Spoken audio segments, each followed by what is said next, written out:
आइए शुरू करते हैं इतिहास पाठ संख्या 4।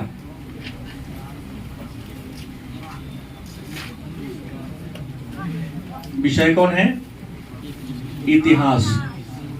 और इतिहास के पाठ 4 में इस्लाम धर्म का उद्भव और अरब साम्राज्य के बारे में पढ़ना है। क्या पढ़ना है? खुश रहिए। इस्लाम धर्म का उद्भव एवं अरब साम्राज्य। ध्यान देंगे, मतलब मुसलमान धर्म का विकास कैसे हुआ, और जब मुसलमान धर्म का विकास हुआ तो मुसलमान धर्म के विकास के समय अरब का जो साम्राज्य था या अरब का जो समाज था वह कैसा था, इसी के बारे में आज के क्लास में हम लोगों को क्या करना है, जानना है। तो सबसे पहले तो जान ले कि इस्लाम धर्म की अगर हम संस्थापक की बात करें तो संस्थापक है मोहम्मद साहब। पैगंबर हजरत मोहम्मद साहब को इस्लाम धर्म का वास्तविक संस्थापक माना जाता है। इस्लाम धर्म का विकास कहां हुआ? तो अरब कोई देश नहीं है, अरब एक विशाल भूभाग है। अरब के क्षेत्र में एक छोटा सा देश है जिसका नाम है मक्का। एक मक्का एक शहर है अरब के प्रदेश में। मक्का एक शहर है। उसी मक्का के एक कबीला में एक व्यक्ति का जन्म हुआ। उस व्यक्ति का ही नाम था मोहम्मद साहब। जन्म के समय ये भी हमारे और आपके तरह आम बालक की तरह थे, लेकिन जैसे जैसे बड़े होते गए, उम्र बढ़ता गया, इनके अंदर कुछ चमत्कारी गुण अपने आप आने लगे और उन्हीं के द्वारा 612 ईस्वी के आसपास एक धर्म की स्थापना कर दिया गया जिसका नाम था इस्लाम धर्म या मुसलमान धर्म। तो मुसलमान धर्म को जानने से पहले हम ये जानेंगे, आज का पहला प्रश्न ये होगा कि इस्लाम इतिहास के मतलब मुसलमानों के इतिहास के जानकारी के स्रोत क्या है। पहला मेरा प्रश्न होगा,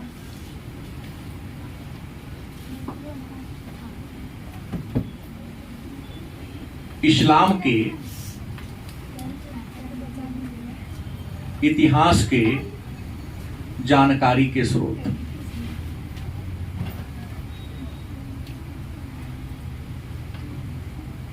मतलब मुसलमान धर्म को पढ़ने चल रहे हैं तो सबसे पहले जान ले कि मुसलमान धर्म के बारे में जानकारी प्राप्त करने के स्रोत क्या है, किन किन साधनों की सहायता से हम सब मुसलमान धर्म के बारे में जान सकते हैं।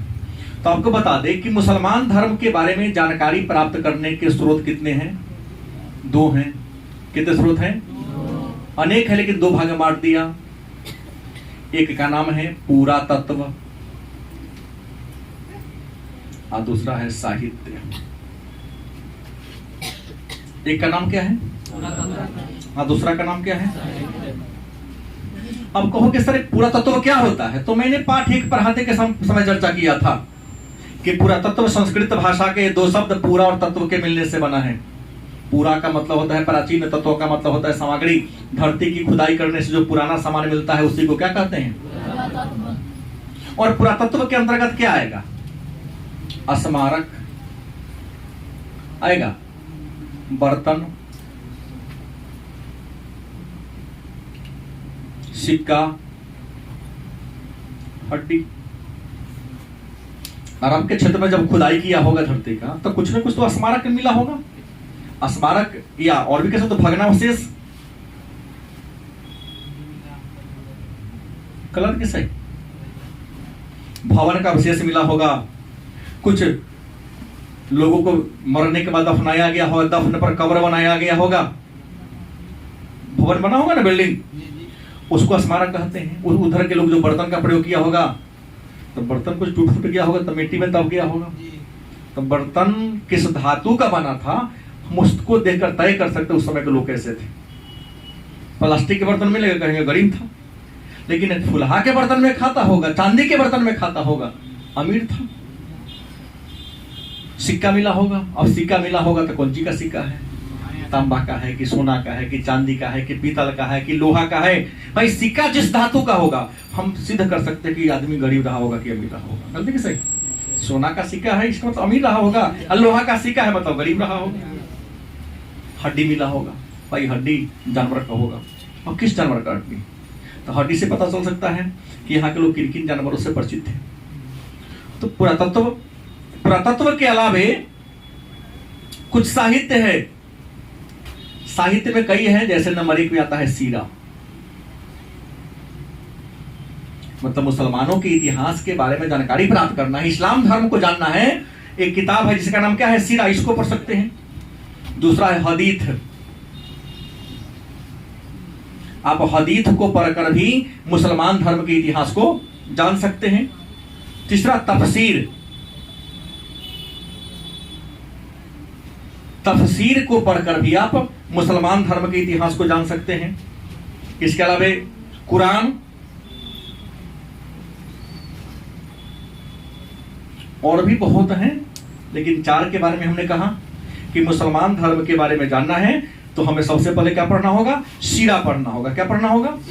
अब कहोगे सीरा से बात एक और सुन, तफसीर लिखे है ना, तवारीख, तवारीख। तो सबसे पहले जानते हैं कि मुसलमान धर्म के जानने को साहित्य माने किताब कौन कौन है, कौन कौन किताब को पढ़ेंगे तो हमको मुसलमान धर्म के बारे में जानकारी मिलेगी। देखो इतना ही नहीं है, इसके अलावा सैकड़ों किताब और है। हम तो 2-4 के बारे में आपके सामने चर्चा किया जो ज्यादा महत्वपूर्ण है। तो सबसे पहले बात होगी कि तवारीख क्या है, या तवारीख से आप क्या कर समझते हैं। तो तवारीख उस किताब को कहा जाता है जिसमें किसी घटना का वर्ष बाई वर्ष, क्रम बाई क्रम में विवरण किया गया हो। मतलब किसी घटना को, जैसे आज के तारीख में कौन घटना घटी, कल के तारीख में कौन घटना घटेगी, परसों के तारीख में कौन घटना घटेगी, या 2001 में क्या घटा, 2002 में क्या घटा, 2003 में क्या घटा। तो वर्ष बाई वर्ष कुछ न कुछ घटना घटी होगी, उन घटनाओं का जो विवरण होगा उसी को क्या क्या कहेंगे, तवारीख कहेंगे। दूसरा क्या आएगा, सीरा। क्या आएगा? तो मुसलमान धर्म में ऐसी मान्यता है, ग्रंथों में लिखा भी है कि लगभग 1.25 लाख धर्मगुरु हुए हैं। क्या जी? मुसलमान धर्म में कितने धर्मगुरु हुए? 1.25 लाख धर्मगुरु हुए लगभग। उसमें जो सबसे पहला धर्मगुरु था उनका नाम था आदम अली। आदम, सीधा उनका नाम था आदम, सबसे पहला धर्मगुरु जिन्होंने इस्लाम के अस्तित्व को आगे बढ़ाने का काम किया। जो अंतिम धर्मगुरु थे, धर्म को आगे बढ़ाने वाले गुरु को धर्मगुरु कहते, उनका नाम था पैगंबर हजरत मोहम्मद साहब। पहले कौन थे? आदम। अंतिम कौन थे? पैगंबर हजरत मोहम्मद साहब। तो इस्लाम धर्म में जितने भी बड़े बड़े धर्मगुरु हुए हैं, जितने भी खुदा के रसूल हुए हैं, उन सबके जीवन चरित्र को जिस किताब में, उनकी एक्टिविटी को जिस किताब में लिखा गया, उसी किताब का नाम क्या है? सीरा है। दूसरा कौन है? तीसरा है, दूसरा हदीथ है। कौन है? हदीथ। तो हदीथ भी इस्लाम धर्म के धर्म का किताब है। और हदीथ में किस बात का उल्लेख है? तो मोहम्मद साहब ने कौन कौन सा काम किया। मोहम्मद साहब जन्म लिए, तो जन्म लेने के बाद मक्का के क्षेत्र में, मदीना के क्षेत्र में, या मुसलमानों के विकास के लिए, इस्लाम साम्राज्य की स्थापना के लिए कौन कौन सा कार्य किया, उन कार्यों का विवरण जिस किताब में, उस किताब को क्या कहते हैं? हदीथ के नाम से जानते हैं। इसके बाद क्या है? तफसीर। अगला कौन आता है? तफसीर। तो कुरान मुसलमान धर्म की सबसे पवित्र पुस्तक है। मुसलमान धर्म की सबसे पवित्र पुस्तक कौन है? कुरान। और कुरान पर भी विद्वानों के द्वारा, धर्म गुरुओं के द्वारा समय समय पर कुछ टीका लिखा जाता है, नया नया बात जोड़ा जाता है। तो कुरान पर लिखी गई टीका को क्या कहते हैं? तफसीर कहते हैं। और इस्लाम धर्म की जो सबसे पवित्र पुस्तक है उसका नाम क्या है? कुरान है। और कुरान में क्या लिखा है? तो कुरान में पैगंबर हजरत मोहम्मद साहब ने जो उपदेश दिया अपने शिष्यों मतलब मुसलमानों को, जो संदेश दिया कि एक मुसलमान को क्या करना चाहिए, उन्हीं सारे बातों का इसमें क्या है? जिक्र है। बहुत सारे हैं, हमने इतना के बारे में चर्चा किया। फिर आगे चलेंगे तो इस्लाम धर्म के उदय के पूर्व, इस्लाम धर्म के उदय के पूर्व अरब का समाज,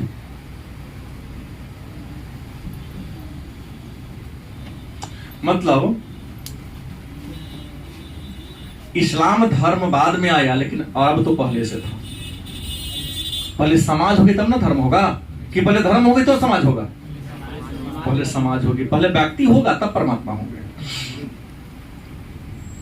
क्योंकि परमात्मा के नाम का उजागर करने वाले हम और आप है ना। इंसान ही नहीं रहेगा तो परमात्मा का गुणगान कौन करेगा? तो पहले समाज होगा तो लोग होंगे समाज के, लेकिन समाज और लोग एक दूसरे के क्या है? पूरक हैं। समाज के बिना न लोक का निर्माण हो सकता है और न बिना लोक के समाज का भी निर्माण नहीं हो सकता है। तो प्रश्न है कि इस्लाम धर्म के उदय मतलब मुसलमान धर्म की स्थापना पैगंबर हजरत मोहम्मद साहब ने किया, तो इनके पहले आओ, नीचे आके बढ़ जाओ। पैगंबर हजरत मोहम्मद साहब के बढ़ जाओ द्वारा इस्लाम धर्म की स्थापना किया गया, उसके पहले अरब का समाज कैसा था? तो आपको बता दें, अगर हम अरब की बात करें तो अरब एक विशाल भूभाग है, विशाल क्षेत्र है, जहां जल का पूरा पूरा क्या है? अभाव है। पानी वहां पर है ही नहीं, है नहीं है। यहां के लोगों का जीवन कैसा था? खाना बदोश जीवन था। पशुपालन इनका मुख्य व्यवसाय था, क्योंकि जमीन बंजर थी, उपजाऊ नहीं थी। तो उपजाऊ जब जमीन रहेगा नहीं तो खेती बाड़ी कहां से करेगा? मान लो खेती बाड़ी करियो लिया, अब पानी की सुविधा उपलब्ध है नहीं तो सिंचाई कहां से करेगा? तो ये लोग क्या करते थे? खाना बदोश जीवन जीते थे। खाना बदोश का मतलब होता है भोजन के तलाश में यत्र तत्र लोग क्या करते थे? भटकते रहते थे। और इस क्रम में पशु को पालते थे, और इनके द्वारा पाला जाने वाला जो मुख्य पशु था वो था भेड़ बकरी, और एक और था ऊंट। ऊंट भी कम पानी पीता है और रेगिस्तानी क्षेत्र में बड़ी तेज गति से दौड़ लेता है, इसलिए ऊंट को रेगिस्तान का जहाज कहते हैं। तो ये मुख्य रूप से भेड़ बकरी और ऊंट को पालते थे। कहोगे सर भेड़ बकरी ऊंट क्यों? तो रेगिस्तानी क्षेत्र में आपको बता दें, ये हरी हरी घास नहीं उगती है, चौड़ा पत्ता वाला घास नहीं उगता है। वहां जल का अभाव होता है, तो वहां जो पेड़ पौधा उगता है ना, उसका पत्ती नुकीला होता है, कांटेदार पेड़ उगता है। क्योंकि कांटेदार पेड़ को बढ़ने के लिए पानी की जरूरत कम होती तो है, लेकिन क्या होती है? कम होती है। और जैसे कोई कीड़ा मकोड़ा उस पेड़ पर बैठता है तो उसके पेट में वो क्या हो गया? चुभ गया कांटा उसका, और उसके शरीर का सारा पानी क्या कर लेता है? चूस लेता है पेड़, उसी से अपना विकास करता है। और कांटेदार पेड़ को भी कौन खा जाता है? ऊंट। ऊंट कांटों के खा जाता है, बबूल के खाता ना। जैसे सुनते हैं कि मुंह खोला ऊंट, तो उसके मुंह के गर्मी से बबूल का कांटा क्या हो गया? मुलायम, बड़ी चाप से खा जाता है। तो कांटेदार चीज को खा लेता है, तो इसलिए यहाँ ऊंट भी आ गया। अब भेड़ बकरी ऐसा जीव है तो थोड़ा ही खा के उसका पेट क्या होता है? और उसको रखने के लिए भी बड़े पैमाने पर घरूर बनाने की कोई जरूरत, इतना दूर में 100 गो बकरी रख लेंगे। अब भैंसी 2 से बेसी नहीं रखेगा, 2 से 3 रखाएगा। और इसमें सैकड़ों बकरी को, भेड़ को रखा जा सकता है, क्योंकि देह पर देह बैठ के सो लेता है। उसको देखे हैं कभी? अच्छा। तब पशुपालन इनका मुख्य व्यवसाय था। पशु से क्या होता था कि इनको मांस भी मिलता था, खाल भी मिलता था, और उसके बाल से ऊन को भी प्राप्त कर लिया जाता था। गलत कि सही? खाना बदोश जीवन था। पशुपालक लोग पशुपालक थे, और ये लोग कबीला में रहते थे। कैसा रहते थे? कबीला मतलब तो लोगों का झुंड।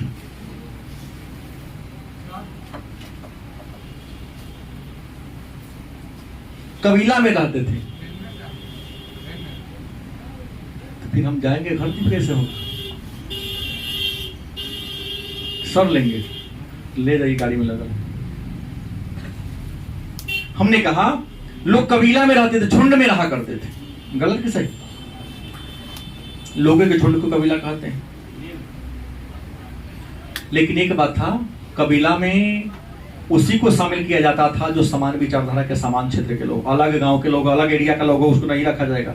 लेकिन कुछ कबीला का एक नेता होता था, और कबीला के जो नेता होता था उन्हें सरदार कहा जाता था। क्या कहा जाता था?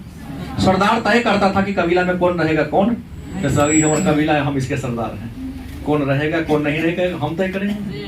लेकिन कभी कभी सरदार दूसरे कबीला के लोगों को, बाहरी लोगों को भी कबीला में शामिल कर लेता था। तो बाहरी लोगों को शामिल करता था, उसको मवाली कहा जाता था।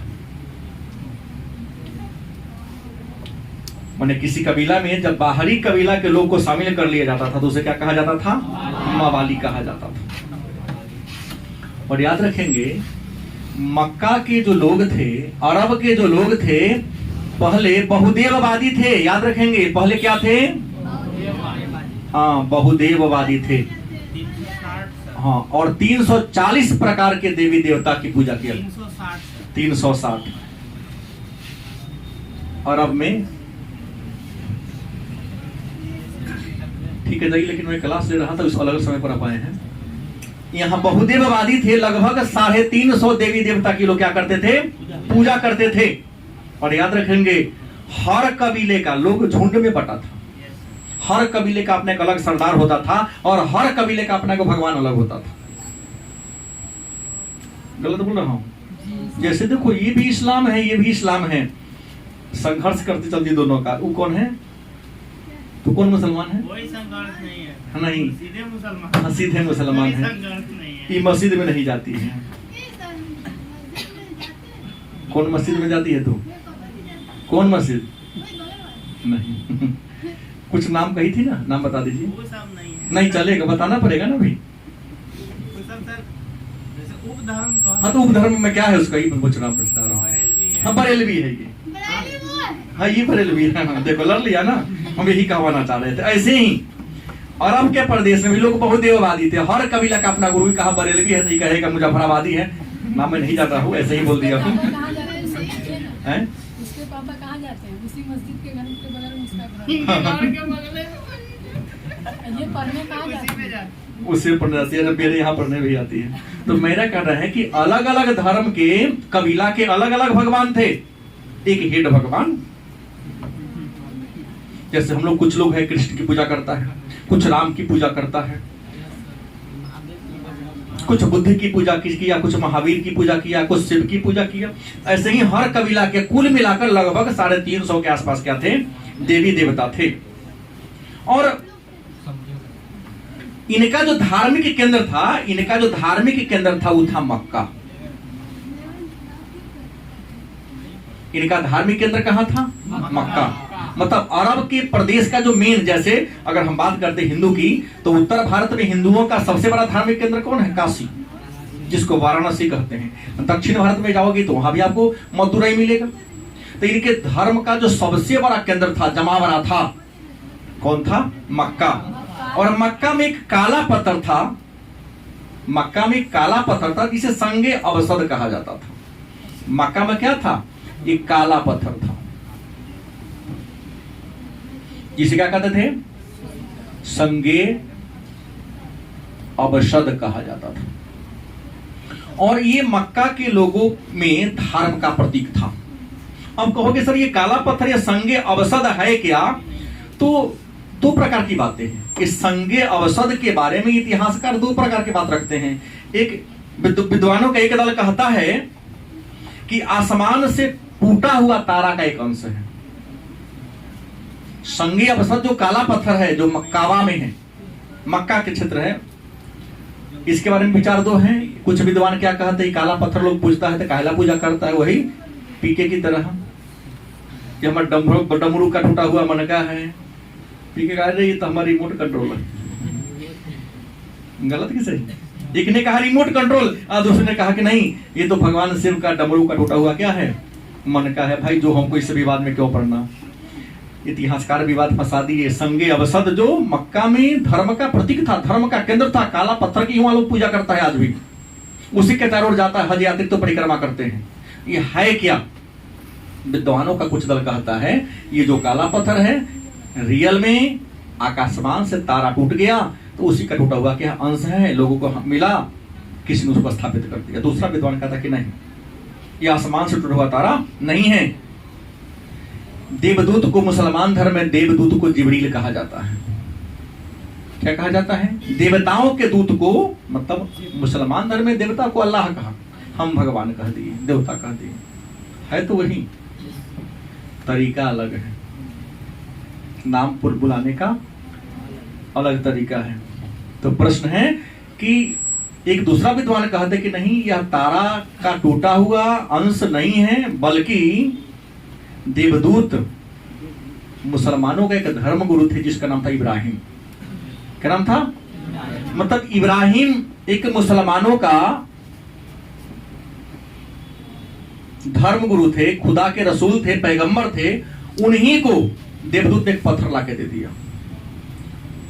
तो लोग कहते हैं कि इब्राहिम को खुदा के संदेशवाहक, खुदा के दूत जिब्रील ने आके पत्थर दे दिया, तो भगवान के द्वारा दिया गया पत्थर है तो मतलब ये भी भगवान होगा। यही मानकर मुसलमान क्या करते हैं, इसकी पूजा करते हैं, परिक्रमा करते हैं इसका, कि जितना बार परिक्रमा करेंगे हमें संतोष की प्राप्ति होगी, जीवन में समृद्धि आएगी, सुख की प्राप्ति होगी, और मृत्यु के बाद कहाँ होंगे? जन्नत में जाएंगे। अरे परिक्रमा करते हैं, पूजा नहीं बोलेंगे, हम परिक्रमा में करना चाह रहा हूँ। वहां पूजा नहीं, परिक्रमा किया जाता है। एक तरह से एक प्रकार से पूजे न हुआ, परिक्रमा भी एक प्रकार का पूजा है, मन संतोष के लिए आप कर रहे हैं।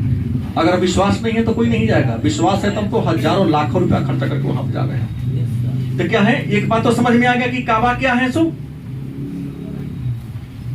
तो जो मैक्सिमम मुसलमान है जो इब्राहिम को अपना पूर्वज मानते हैं कि हमारा वो पूर्वज थे, पूर्वज ने स्थापित किया, तो हम उसकी क्या करेंगे? पूजा करेंगे। और आज भी मुसलमान धर्म में मोहम्मद साहब ने 5 को उपदेश दिया, 5 मुख्य बात तो बहुत उन्होंने कहा, लेकिन 5 मुख्य बातें कहा। उसमें एक बात यह भी कहा था, यदि सक्षम हो तुम्हारा पॉकेट अलाउ करे, कर्जा लेकर नहीं, चोरी करके नहीं, बेईमानी करके नहीं, दलाली के पैसा से नहीं, पसीना की कमाई से। क्योंकि दलाली के पैसा जाओगे, बेईमानी के पैसा से अगर धर्म करोगे, जीवन में बरकत कभी नहीं मिलेगी। बात समझ के? धर्म करना है तो अपने पसीना के पैसा से धर्म पर खर्च करो, ब्याज के पैसा से। देखो, सलमान खान ब्याज नहीं कमाता है, सलमान खान के अंदर जो कला है उस कला को बेचकर, गलत से, उसके पास वो कला है, हमारे पास पढ़ाने की कला है, उसके पास नाचने की कला है। किसी की कला छोटा बड़ा नहीं होता है, उसको वही तरीका है कमाने का। लेकिन अब गया है मक्का एक बार कि ना, मैं तो नहीं जानता हूँ, नहीं गया होगा, टाइम है उनके पास, वो तो केना खा लेता होगा वो लोग, हमको पता नहीं चलता है, खाने के लिए भी टाइम नहीं होगा। मुद्दे पर आइए। तो हमने कहा कि जीवन में एक बार कहा जाना है मक्का, क्या करने? तो हज करने। हज का मतलब क्या होता है? यात्रा। हज का मतलब क्या होता है? वहां पर जाते हैं, वहां कुछ नहीं होता है, वहां पर ठहरते हैं, नमाज अदा करते हैं, अल्लाह का गुणगान करते हैं, और उसी काबा को परिक्रमा, कितने राउंड? 7 राउंड परिक्रमा उसी काबा करते हैं। कौन कहा? चलिए ना, हम ही चलते हैं, खर्चा देना पड़ेगा हमको, लेकिन कौन रोक लेगा? हमें रोक लेगा? अंदर नहीं जा सकते। मक्का का नहीं रहते, देश किसी धर्म का, किसी जाति का नहीं है भाई। हाँ, हज करके जो है, हाँ, दाढ़ी लगा लेके चल जाएंगे। प्रश्न है, मक्का जा सकते, देश है, घूमने के लिए जा सकते हैं, हाँ, वहां अपना धर्म की परंपरा है। जैसे हमारे बिहार में राजगीर की जगह है जहां गर्म कुंड ने लिखा है मुसलमान को इस कुंड में प्रवेश नहीं करना है, नहीं जा सकता है, लेकिन राजगीर तो जा सकता है। वैसे आप मक्का जा सकते हैं, आप काबा की परिक्रमा नहीं कर सकते। लेकिन जौना दिन सबका विश्वास टूटेगा कि नहीं सब इंसाने हैं, तू अल्लाह का तब भगवान का, तू परिक्रमा कर, कौन दिक्कत है? बेसी सब पढ़ लिख लेगा तभी कम पढ़ा लिखा सब, काहे नहीं होगा? असंभव कुछ भी नहीं। हिटलर ने कहा कि असंभव मूर्खों की डिक्शनरी का क्या है? एक शब्द है, भगवान ने धर्म नहीं बनाया, भगवान ने तो केवल इंसान बनाया, धर्म तो तुम और हम जैसे स्वार्थी लोगों ने बना दिया अपना लाभ के लिए। वास्तविकता यही है, धर्म जोड़ने का काम करता है, तोड़ने का काम नहीं करता है। और हमको हम हिंदू को मुसलमान अपने क्षेत्र में नहीं जाने देगा, मुसलमान को हिंदू अपने क्षेत्र में नहीं जाने देगा। तो तोड़ने का काम हो रहा है, जोड़ने का काम नहीं हो रहा है। हम तो नहीं देंगे। मुद्दे पर आइए, तो क्या थे? अभी मिलेगा, क्लास चला इसलिए आप नहीं ध्यान दे रहे कहीं, आप समझाइए अनमोल थोड़ा इसको। तो प्रश्न है, अब इस्लाम धर्म के उदय की बात करता हूँ। क्लास लाइव चल रहा है, आप नहीं देख पा रहे हैं शायद। प्रश्न में ये कह रहा था, इस्लाम धर्म के संस्थापक कौन थे? मोहम्मद साहब। तो सबसे पहले आज एक जान लेते हैं कि मोहम्मद साहब के जीवन चरित्र। लेकिन वास्तविक हम लोग के ग्रंथ में मिलता है अल्लाह ही है। हाँ बुआ,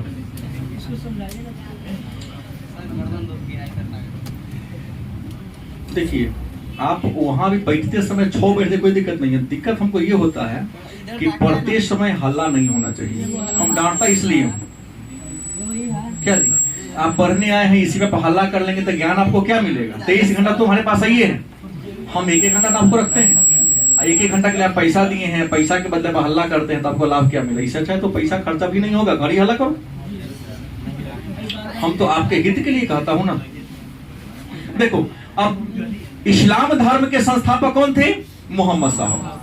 तो मन में एक प्रश्न होगा, ये मोहम्मद साहब थे कौन? इनका जन्म कब हुआ था? तो मोहम्मद साहब के अगर जन्म की बात करें तो इनका जन्म 570 ईस्वी में हुआ था। कहां हुआ था? मक्का में। मोहम्मद साहब का जन्म कब हुआ? 570 ईस्वी में। कहां हुआ? मक्का में। और आपको बता दें, जनजाति की बात करें, किस जनजाति में इनका जन्म हुआ था? तो इनका जनजाति था बद्दू। बद्दू जनजाति में इनका क्या हुआ था? जन्म हुआ था। जिस कबीले के प्रधान थे, जिन कबीले के प्रधान इनके पिताजी थे, इनके अब्बा थे, उस कबीले का नाम क्या था? कुरैशी। और याद रखिएगा, कुरैशी जो था मक्का के समृद्ध कबीला था, क्योंकि मक्का में सत्ता में कुरैशी कबीला के लोग ही आता था। अन्य कबीला के लोग सत्ता में क्या होते थे? नहीं आते। तो कुरैशी कबीला में इनका क्या हुआ था? जन्म हुआ था। इनके पिता की बात करते हैं। पिता को मुसलमान धर्म में अब्बा कहता है। इनके जो अब्बा थे उनका नाम था अब्दुल्ला। और अम्मा जो इनकी थी, माने माता का नाम था अमीना। इनके अब्बा कौन थे? अब्दुल्ला। माता कौन थी? अमीना। इनकी अम्मा का नाम था, माता जी का नाम था। याद रखेंगे, जन्म के कुछ वर्ष पहले, कुछ महीना पहले या कुछ दिन पहले इनके अब्बा की इंतकाल हो गई थी। इंतकाल का मतलब होता है मृत्यु। इंतकाल का मतलब क्या होता है? मृत्यु। जन्म के पूर्व ही इनके पिता का देहांत हो गया। मतलब जब अपने माँ के गर्भ में थे तभी इनके पिता की क्या होती है? मृत्यु हो जाती है। और याद रखिए, मैंने अपने जीवन काल में पुस्तक को पढ़ने के क्रम में यह पाया है कि जो भी महापुरुष हुए हैं, जन्म के पहले या तो उनके पिता मर गए थे, अनंत जन्म लिए तुरंत माताजी मर गई। और जितने महापुरुष किताब को ही लिखा है तो जेल में रह के लिखा है। देखो, जो बात मैं बोल रहा हूं 90% सही बात है। आप बच्चे हैं, अभी ऐसा मौका किताब पढ़ने को नहीं मिला है। जितने भी महापुरुषों ने बड़े बड़े किताब लिखा है, चाहे हिटलर ने मेन कैंप लिखा हो या बाल गंगाधर तिलक ने गीता रहस्य लिखा हो, जेल में ही लिखा है। गलत नहीं सही? क्योंकि जेल में शांति का लाइफ है, कोई गड़बड़ी नहीं है। बैठ के करेगा क्या? जल किताबें लिखते हैं सब कुछ। आप पढ़ोगे तो वहां लाइब्रेरी है, वहां तब पढ़ के लोग कलेक्टर इंजीनियर बनेगा। अभी देखो पेपर में आ रहा था कि लड़का इंजीनियर IIT पास किया है, जेल में रहने वाला। अभी 2022 की कहानी बोल रहा हूँ कि जेल में रहकर बच्चा IIT टॉप में गया है। जेल से बाहर निकला, लोगों ने कहा कि सब मीडिया वाले कैसे चले गए थे? कहा कि हम तो बाहर पढ़ते थे, हम आए थे उस रात, घटना घट के लोग हमको इसमें लपेट लिया। पुलिस आई, हमको समझ में आया नहीं, लेके पकड़ नहीं चले। हम तो घटना घटाए, कहा जेल से हुआ तो लोगों ने दे दिया कि नहीं तो निर्दोष था, उस दिन अवे किया था। तो देखिए, जगह कोई खराब नहीं होता है, इंसान खुद खराब होता है। आप उसको देखते कैसे हैं? गुलाब का फूल है, कोई उसके सुंदरता को देखेगा तो सुंदरता को अगर तोड़ने जाएगा तो वहां तक काट है तो चूहबे करेगा ना। चिराग अगर प्रकाश को फैला तो उसके पेंदी में क्या अंधेरा है। तो आप प्रकाश से प्रभावित होंगे तो अपने अंदर भी प्रकाशित करने का प्रयास करें, कुछ अच्छा गुण लाएंगे। अंधेरा देखोगे दिया में तो अंधेरा तो हमको नहाने वाला काम करोगे। तो इनके पिता की मृत्यु इनके जन्म के कुछ महीना पहले हो गई और जन्म के बाद 2-3 महीना के बाद इनके अम्मा की भी, इनके माता की भी क्या हो गई, मृत्यु हो गई। माता की मृत्यु हो गई, लेकिन इनके दादा इनके जिंदा थे। इनके दादा का नाम क्या था? अब्दुल मुतालिब। हाँ, अब्दुल मुत्तलिब इनके दादा, जैसे हम लोग बाबा कहते हैं ना, दादा थे। तो इनके माता पिता जब मर गए तो इनका पालन पोषण का दायित्व इनके दादा अब्दुल मुत्तलिब पर आ गया। उन्होंने इनका क्या किया, पालन पोषण किया। लेकिन दादा तो ऑलरेडी बुजुर्ग हो चुके थे। दादाजी भी कुछ वर्षों के बाद मृत्यु को प्राप्त किए, मर गए। तो इनके मरने के बाद इनका चाचा, क्या नाम था, अबू तालिब। अबू तालिब जो चाचा थे उन्होंने इनका पालन पोषण किया। लेकिन थोड़ा सी जो इनकी चाची थी ना, बड़ा शैतान थी। इनके चाचा का भी एक बेटा था, अली नाम था उनका। तो दोनों उम्र में लगभग थोड़ा आगे पीछे, छोटा बड़ा था, लेकिन ये पढ़ना चाहते थे, आगे बढ़ना चाहते थे, नया नया हमेशा चिंतनशील रहा करते थे। लेकिन इनके चाची जो थी, चाचा ध्यान देते नहीं थे, बाहर काम करते थे, घरेलू काम में ज्यादा इन्वॉल्व करा, पढ़ने लिखने पर इनको समय कम देते और इनको नहीं कहते मानसिक टॉर्चर ज्यादा करते थे। तो इन्होंने घर को त्याग दिया। जीवन में आगे बढ़ना है तो मन से डर को त्याग करना पड़ेगा। कुछ ज्यादा पाना है तो कुछ चीज खोना भी पड़ेगा। इन्होंने ज्यादा पाने की आकांक्षाओं को लेकर कि ऐसा जीवन जीने से अच्छा कि बाहर तो किसी के लिए करेंगे तो और हमको ज्यादा कर देगा। इसी मक्का में गए, खादीजा बहुत बड़ी बिजनेसमैन महिला थी। मक्का की उस समय की सबसे ज्यादा समृद्ध महिला यही थी। कपड़ा का शायद बिजनेस था, कई प्रकार के इनके पास बिजनेस था। हजारों लोग इनके कारखाना में उस समय भी काम किया करते थे। इनके दुकान में तो जो भी बिजनेस में काम करते थे। तो मोहम्मद साहबी खादीजा के यहाँ गए, उनके कंपनी में, उनके व्यापार में एक मजदूर के रूप में क्या करना शुरू कर दिया, जीवन की शुरुआत कर दिया। लेकिन हमने कहा ना, हर इंसान में परमात्मा कुछ विशेष प्रकार के गुण देते हैं। इंसान परमात्मा तब होता है जो उसके अंदर परमात्मा का गुण आ जाता है। क्योंकि मानव के शरीर में ही ना परमात्मा का निवास करता है। परमात्मा कोई जन्म से थोड़ी ना होता है। गांधी की पूजा होती है, अंबेडकर की पूजा होती है, महात्मा बुद्ध की पूजा होती है। वह भी तो हम और आप जैसे ही पैदा हुए हैं ना। उन्होंने ऐसा कर्म किया कि आज उसकी प्रतिमा स्थापित करके या फोटो में, गलत सही, या चौक चौराहे पर उनके मूर्ति को लगाकर, प्रतिमा को लगाकर हम उनकी कीर्ति को, यश को आगे फैलाने का काम कर रहे हैं।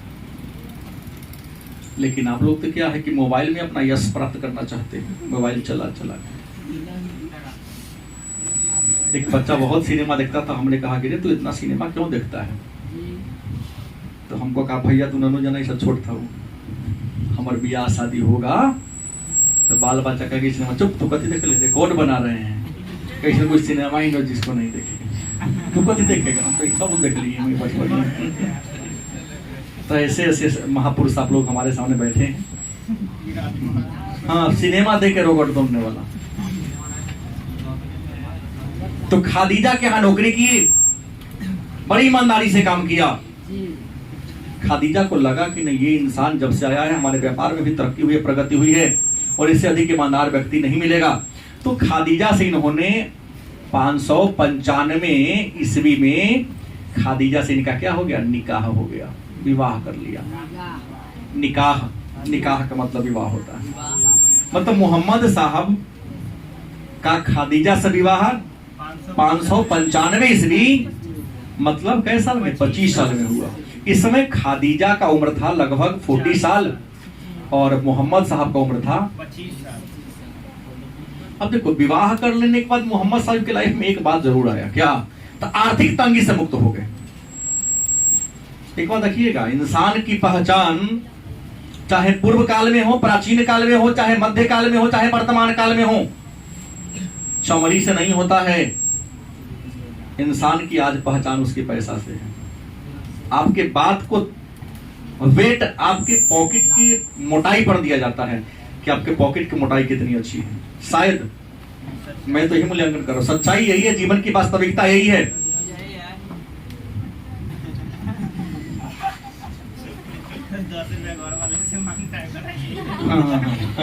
यही है।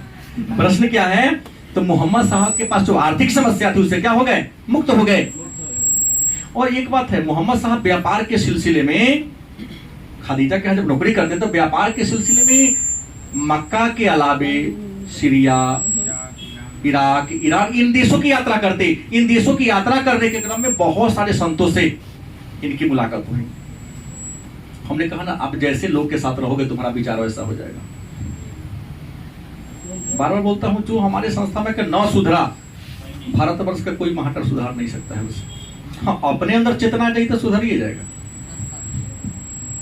क्योंकि हम तो कभी भी कहता हूं, तुम चल जाओगे, जाने के लिए आपका गेट खुला है, आने के लिए लेकिन परमिशन लेके आना होता है, 150 का परमिशन, फिर फ्री का परमिशन। जाने के लिए आपका गेट खुला हुआ है। पुटियाने वाला काम कभी नहीं होगा। तो बर्फी दे देने से हमारा पेट चलेगा ऐसा कोई बात नहीं है। तुम जाएगा, दूसरों को आएगा। जिसको कि हमें कुछ जीवन में पढ़ना ही केवल नहीं है, सभ्य सुसंस्कृत भी बनना है। हल्ला तो 23 घंटा करना ही है, बस 1 घंटा मन से क्या कर लेना है? पढ़ लेना है। तो प्रश्न क्या है कि इन्होंने सब जगह गया तो भाई जो आदमी जैसा रहा था उसको मुलाकात हुई संत के लोग से होती है।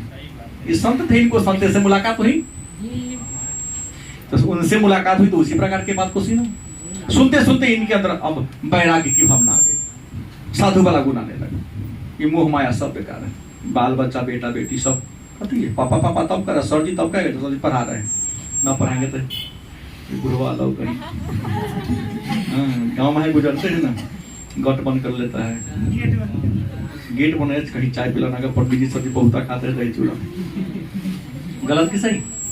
तो प्रश्न ये है कि याद मैं ये कर रहा था आपके सामने कि इनका निकाह मतलब गए घूमने, साधु संत से मुलाकात हुई, इनके अंदर वैराग्य की भावना आ गई। कैसी भावना आ गई? वैराग्य, साधु संत वाला गुण के अंदर आ गया। और मक्का में एक पहाड़ी थी, पहाड़ी का नाम था हीरा की पहाड़ी। क्या नाम था? हीरा की पहाड़ी। उसी हीरा की पहाड़ी में जब भी इनको मौका मिलता जाके चुपचाप एकांत में बैठ जाते हैं। हाँ, उस पे जाके बैठ जाते हैं। कहा जाता है कि इस हीरा की गुफा में बैठे थे तो एक दिन की बात है कि कहानी लगभग 6 से 10 की है। कब की कहानी है? लगा कि गुफा में बैठे बैठे अचानक ही आंख बंद होता है। आंख बंद हुआ तो लगा कि सूर्य से भी करोड़ों गुना प्रकाश उस गुफा में प्रवेश कर गया। अब वो कैसे घुसा? उतना तेज प्रकाश गुफा में पूरे गुफा को प्रकाशित कर दिया। इनकी आंख खुली, देखा तो प्रकाश तो है ही नहीं, लेकिन इनको लगा कि प्रकाश आया है। आए इनका सबसे प्रिय मित्र था जिनका नाम था अबू बकर। इनका जो मित्र थे मोहम्मद साहब का, उनका नाम क्या था? अबू बकर इनका नाम था। अपने मित्र को कहा कि मित्र हम ऐसे ऐसे देखे हैं। इनकी पत्नी खादीजा, पर ये तो इनके लिए यही दुआ था, खादीजा को कहे, अबू बकर को कहे। हालांकि विवाह के बाद इनको एक बेटी हुई थी, नाम था फातिमा। और अपनी बेटी का विवाह इन्होंने जिससे किया तो उसका नाम था अली। और अली और फातिमा के 2 संतान था, एक का नाम था हसन और दूसरा का नाम क्या था? हुसैन। 2 नाती था इनका। तो इन्होंने अबू बकर को, अपनी पत्नी खादीजा को इस कहानी को सुनाया कि हमको गुफा में ऐसा ऐसा घटना घटा है। इन्होंने कहा कि जो घटना घटी इसको लोगों को सुनाइए, मक्का के पंडित ने बताइए कि ऐसी घटना घट रही है। इनको आया कि इनको कोई कह रहा है, जिब्रील आके कह रहा है कि तुम आपका जन्म इस मोह माया, सांसारिक माया भ्रष्ट के लिए नहीं है। अरब के प्रदेश में, मक्का के प्रदेश में लोगों में जो कुमंडुकताएं हैं, जो कुप्रथाएं फैली हुई हैं, इन कुप्रथाओं को हटाइए। जैसे वहां बाल हत्या की प्रथम परंपरा थी, बहुत लड़की पैदा होती थी उसको लड़की को मार दिया पैदा होते ही उसको मार दिया जाता था। बहुत प्रकार की बुरी बुरी परंपराएं थी। मूर्ति पूजा का तो विरोध बाद में करो, पहले इन परंपराओं का विरोध करो। मोहम्मद साहब गए तो कहा, तो इनके मित्र पत्नी सबने कहा कि गिरिए ना, क्या दिक्कत है, अब तो आपके बात को सब मानेगा ही। हमने पहले ही कह दिया कि इंसान के वैल्यू नहीं, इंसान के पॉकेट के वैल्यू पर सब बात को तोला जाता है। जाके समझाने लगे, मूर्ति पूजा का इन्होंने विरोध किया।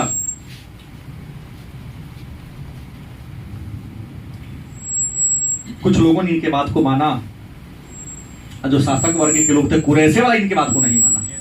इनके जिस समुदाय में इनका जन्म हुआ था कुरैशी कबीला, उसी कबीला के लोगों ने इनको विरोध करना शुरू कर दिया। उसमें सब नहीं, लेकिन अधिकांश कुरैशों ने इनका विरोध किया। अरे आज तो साधु बन गया।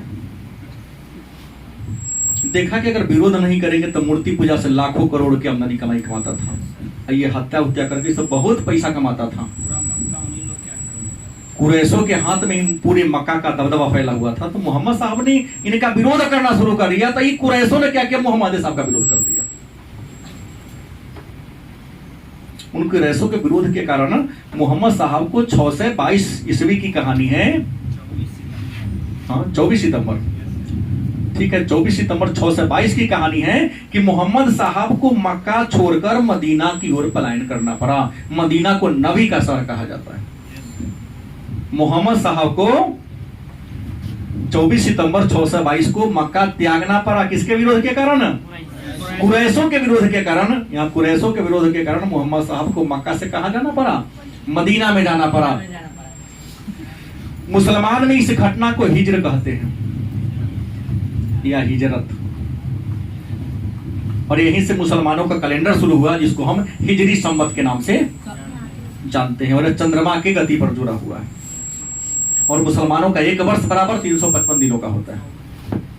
355 या 54? 355 दिनों का। तो मुसलमान, हम लोगों का एक वर्ष बराबर 365 दिन 6 घंटा। मुसलमानों चूंकि चंद्रमा पर चलते हैं इसलिए मुसलमानों का एक वर्ष बराबर 355 डे का होता है। हाँ, 54-55 चलता है, 11 दिन का डिफरेंस होता है। खैर मुद्दे पर आइए, ये वाली बात आप लोग जान गए। मक्का में से जब मदीना की ओर गए तो मदीना के बहुत सारे लोगों ने मोहम्मद साहब के सपोर्टर बन गए, उनके विचारधारा को स्वीकार कर लिया। उसे कहा गया अंसार। मदीना का जो लोग मोहम्मद साहब के सिद्धांतों को माने, उनके विचारों को उन्हें अपना धर्म गुरु मान लिया, अपने सर्वे सर्वा मान लिया, उन्हें क्या कहा गया? अंसारी। अंसार कहा गया, अंसार से ही अंसारी निकला है। और लेकिन जब मोहम्मद साहब मक्का से मदीना की ओर गए, लगभग दोनों के बीच 125 किलोमीटर दूरी है। मक्का से मदीना के सटले है सीतामढ़ी या पुनौरा, ऐसा नहीं, मक्का और मदीना के बीच लगभग 125 किलोमीटर का डिफरेंस है। तो जो मक्का से भी बहुत सारे लोग मोहम्मद साहब के साथ कहां चल गए? मदीना। उसे क्या कहा गया? नहीं कहा गया। उस घटना को हिजरत कहते हैं। लेकिन जो व्यक्ति गया उन्हें क्या कहा गया? मुहाजिरीन। हाँ, मुहाजिरीन कहा गया। और जब मोहम्मद साहब गए यहां पर, ध्यान दो ये वाला, मोहम्मद साहब जब मदीना गए, मक्का के कुरैशों ने सोचा कि क्यों ना मुंह में घेर के उनको तमाम कर दिया जाए। इसके दिमाग में ही चला। तो मक्का के कुछ कुरैशों के दिमाग में चला कि मोहम्मद साहब वहां गए हैं, वहां तो नया नया सपोर्टर कम होगा, चलो मदीना को ही घेर लेते हैं। गलत कि सही? मदीना को चारों ओर से क्या कर लिया? कुरैशों का एक नेता था अबू सुफियान, शायद अबू सुफियान इसका कुरैशों का क्या था तुम लोग नहीं जानता है, हम इसलिए बोला हूं कि कहीं जानता हो। लेकिन एक नेता था अबू सुफियान, कुरैशों का नेता था। इस कुरैशों ने अबू सुफियान के नेतृत्व में पूरी मदीना को क्या कर लिया? घेर लिया। मोहम्मद साहब यहाँ पर क्या करते हैं कि जब मोहम्मद साहब ने क्या किया, पूरा मदीना वासियों की सहायता से, कहा जाता है कि मदीना का चारों ओर से खंड खंडवा दिया। उससे लड़ना है तो कुछ ना कुछ हमको रणनीति चेंज करना होगा, हल्ला नहीं। गड्ढा खोदवा दिया और गड्ढा में ही अपने समर्थकों को, जो भी हथियार था, लेके छुपाया। इधर जब अटैक किया तो उस गड्ढा में सब गिरता था उसी लाठी के कुना से कुछ कुछ के सबको क्या किया, पीटा। इसमें अबू सुफियान क्या हो गया, अबू सुफियान के नेतृत्व में कुरैश क्या हो गया, हार गया।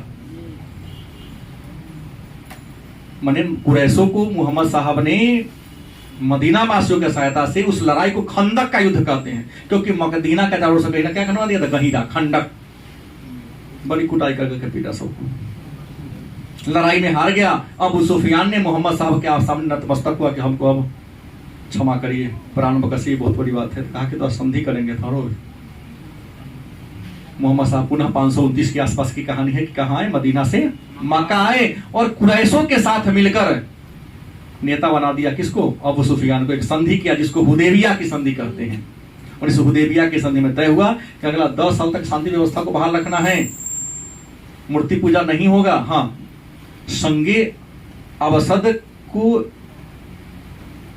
अल्लाह के द्वारा दिया गया उपहार समझकर पूजा लोग करेगा, इसी की परिक्रमा करेगा। ये जो कुप्रथाएं हैं उसको तोड़ना पड़ेगा। मक्का वासियों ने कहा कि हमको कुछ क्या मिलेगा, तो कहा कि तुमको मिलेगा कि दुनिया के जो भी मुसलमान है वो मक्का की ओर मुंह करके दिन में कई बार नमाज पढ़ेगा, 5 बार।